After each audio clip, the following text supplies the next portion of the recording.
Hello, Matt Armando here, and I have a Star Wars theory that I wanted to share with you all. Now, there are spoilers in this theory for all of the main saga films through The Last Jedi, and also I am, sticking just to those 8 films. So if there's anything from the books or Rogue One or anything like that, they don't count. So sorry.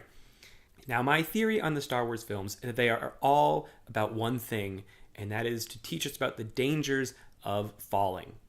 Now, I'm not talking about the metaphorical kind of falling, like Darth Vader falling to the dark side. I'm talking about the literal act of physically falling.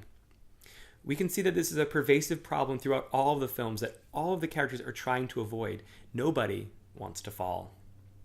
We've got in the first movie, chronologically speaking, Episode 1, The Phantom Menace, Darth Maul dies by falling in a pit.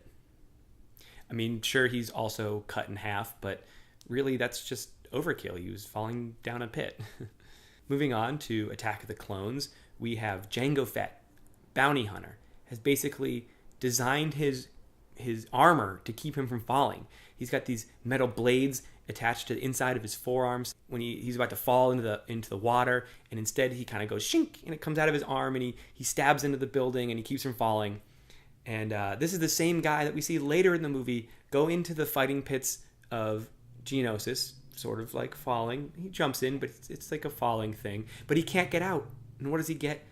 His head gets cut off because his jetpack malfunctions and he can't escape the blade of Mace Windu. Speaking of Mace Windu, in Revenge of the Sith, we have Mace Windu being killed by being thrown out of a window. Window. Huh. I never noticed that.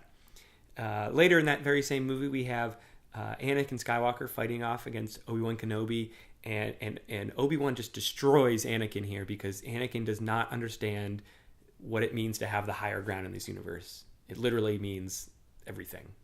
Moving on to the original trilogy, in A New Hope, we have the whole gang. They're stuck on the Death Star. They want to escape from the detention block, and what do? But they fall into a trash compactor.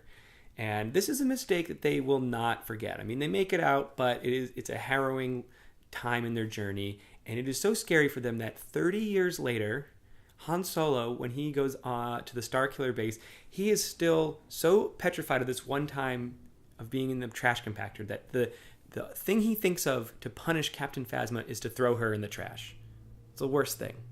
Now, in The Empire Strikes Back, we've got Luke Skywalker versus Darth Vader doing their lightsaber duel. And what happens? But Luke gets his hand cut off, and his hand falls down a hole. This upsets Luke so much that he just starts crying, and some people think that might be because he finds out Darth Vader's his dad. It's because he just lost his hand down a huge hole. I mean, how else do you explain that Luke then jumps after his hand to try to go after it? I mean, it ends up being fruitless because he's then stuck on the bottom of Cloud City, holding on for dear life. But this moment now, he's staring down at death. It is so stressful to him that he, like one of the X-Men, develops his power to telepathically communicate with his sister, Princess Leia. Next up, we've got Return of the Jedi with one of the biggest falls in all of the movies. It's Luke Skywalker, Darth Vader. They're both there with Emperor Palpatine, and they've decided they needed to kill Emperor Palpatine. And how do they do it? They toss him off a ledge because it's the worst villain in all these movies. And how does he have to die? He has to die by falling, of course. It's the only thing they can think of to defeat him. Of course, also in this movie, we have Jabba's palace where Luke falls into the Rancor pit, and we have Jabba the Hutt also sentencing people to walk the plank into the great pit of Carkoon. And finally, of course, in that same battle, we have Boba Fett losing his life by having a malfunctioning jetpack. It's like father, like son. Moving on to the sequel trilogy, we have The Force Awakens. And Han Solo, he is stabbed. He gets stabbed by Kylo Ren, and he knows he's going to die. And what does he do? He chooses, in that last moment of being alive, he chooses to fall to his death. He's finally escaped from that fear of falling because he's already there, and he just goes for it. The Last Jedi is the film where they flip the script on this whole falling thing. Like many things in the Star Wars universe, The Last Jedi decides to twist what our preconceived notions of Star Wars can be. We have the First Order chasing after the Resistance. General Leia Organa is blasted out of her ship by a TIE fighter. And while she's floating in space, She's thinking about, how do I survive this?